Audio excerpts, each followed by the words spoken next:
Hello! Hurrah! We're live. It's day 23 and I've got 15 minutes before I've got a onboarding call. So I thought, excuse me, let's get this going and talk about current results and all that kind of jazz, because I know that's where we live and what we're interested in.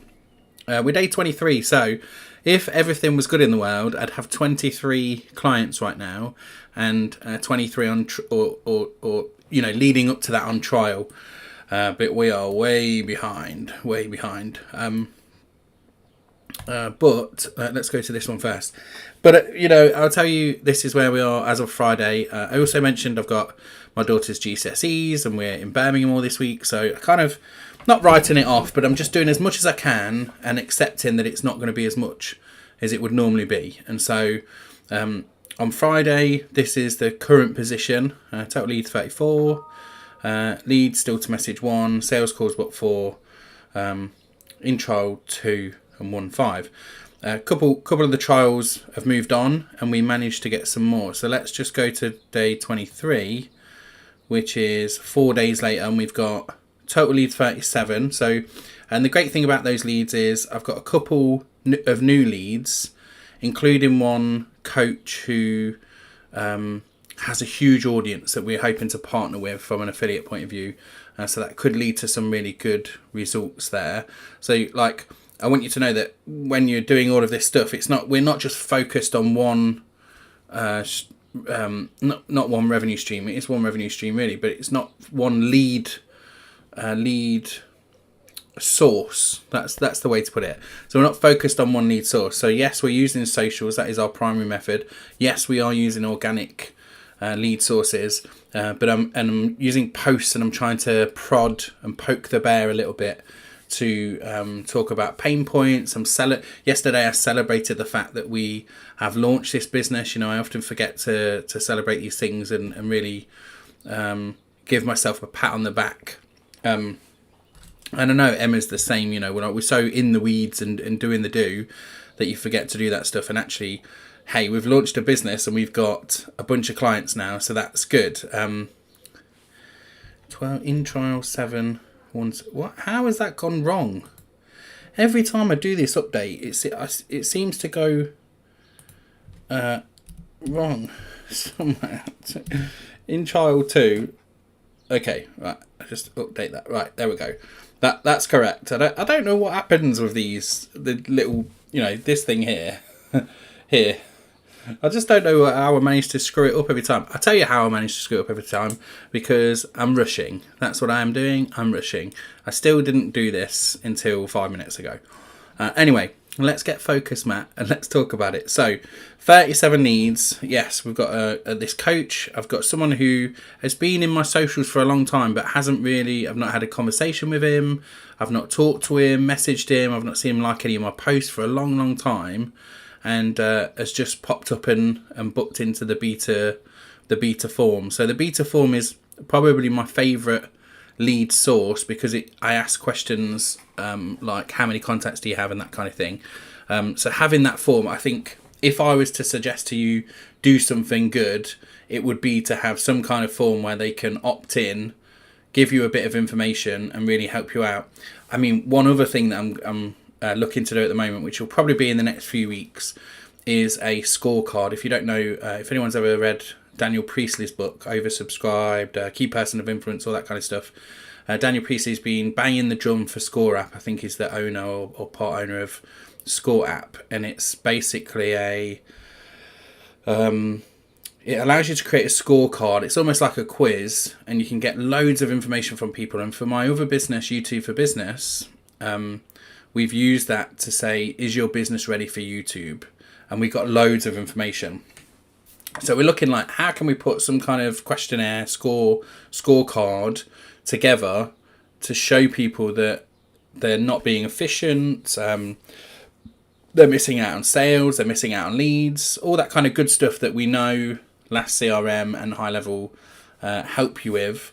How can we put something together that would help people raise their hand in that way? Because although the beta form's good and I like it, it gives me a little bit of information. When we do a scorecard, we get loads of information, which would really help us dial down. And, the good thing about it as well is at the end of the scorecard, it gives them a score and they get to see a bit of information that helps them in their business anyway. And that's always useful to do that.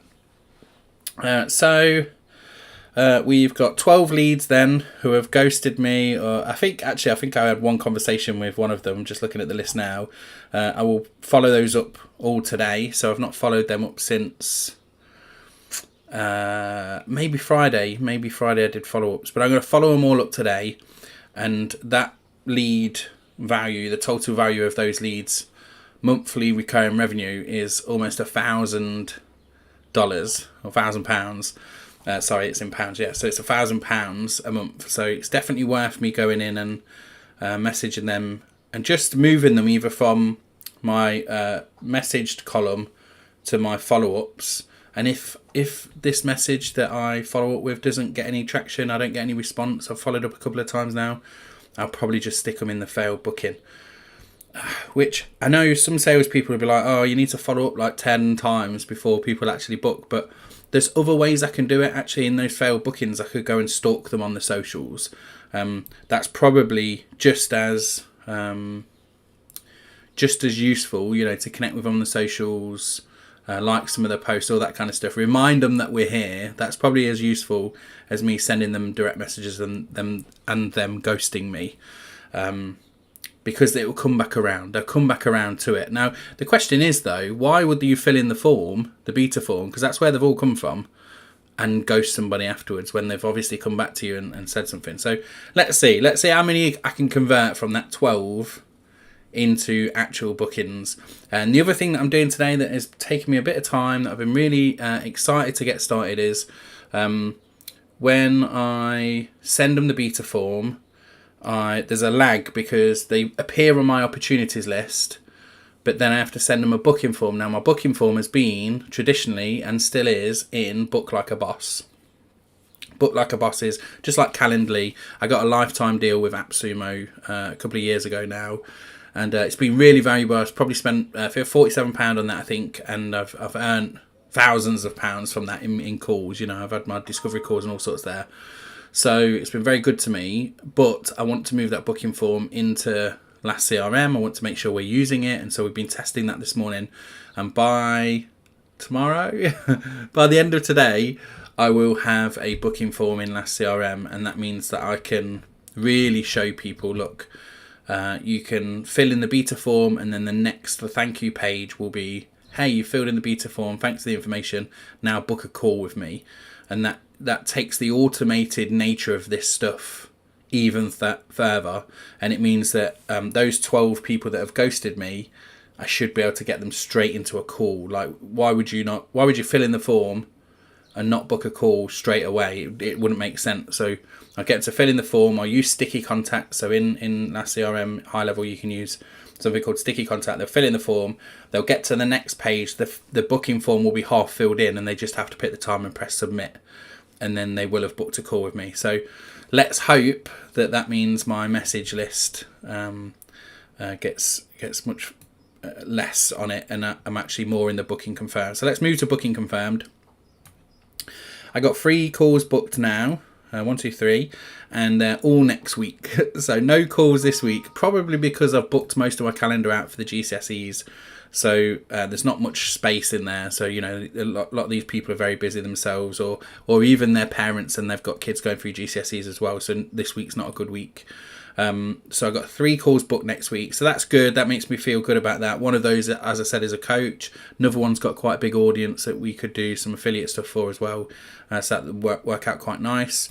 And then I've got 6, 7 in my follow-up list. And these are after the discovery call. So these are people that I've said, yes, they definitely should be in. I actually moved one because we moved her into a trial, but she's not set up the trial yet.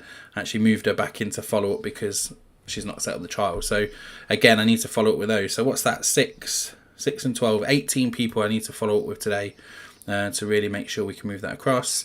And then we've got 2 in trial. One of them who I'm doing the onboarding call with in 5 minutes. Hopefully one of their trials finishes in 2 days. and then the other one is at the start of June. They started their trial last week, so still we could be moving in. We're 6 clients. We could be 8 clients by the end of the month, and paying clients, that is. And then, I mean, let's go. What are we? 23rd. So we got a week left of this month. 30 days. April, May, June. 31 days in May, right? And we've got a bank holiday there as well. So we've got 8 days here. Why not? Let's go to get 10 trials started. Let's see if we can aim for that. That'd be nice to get another 10 trials in, because then we'd be looking more on closer to the 20 clients. Once we've got those 2 in trial, if they stay, that's 8 plus another 10 by the end of the month. That'd be pretty good. And then hopefully what's going to happen is a compounding effect. I'm still confident that we've just started, and we've started to get tagged in posts. So I've seen a couple of people have tagged us in posts and said, hey, Matt's Last CRM's doing this, that and the other. That's the compounding effect, that getting clients, doing the social media posts, talking about it a lot, will really have when it comes to people being getting recommended to us. You know, if we can offer our current clients the affiliate schemes and try and bring them in that way as well, then we could hopefully get some cold leads, truly cold leads, into our. I know they're warm in terms of referral, but cold to us, that's how I class cold leads. It would be great to get cold leads, because that's how we're really going to grow. I think using my existing audience is great, but it's going to take a bit more widening of the net, so to speak. All right, as always, if you've got any questions, if you've got any comments, please do leave them in the channel. Don't forget to like the video. It lets me know that people are watching. Thanks so much for those of you. I think we're on 25 subscribers or something at the minute, so really appreciate you taking the time to subscribe and come in and watch the videos. Do try and keep them under 15 minutes, these updates, and I hope our documenting this process is being useful to you guys. If you find it useful, please feel free to share in any of the HighLevel groups or any of the business groups that you know of. It's only going to help us. As we get out there more. Oh, and I will sort out the title of this video, because it currently says day 23 and not much else. All right, thanks so much. Bye bye. See you next time. Next time's probably going to be Friday, by the way, because I'm away in Birmingham, so probably Friday. Bye.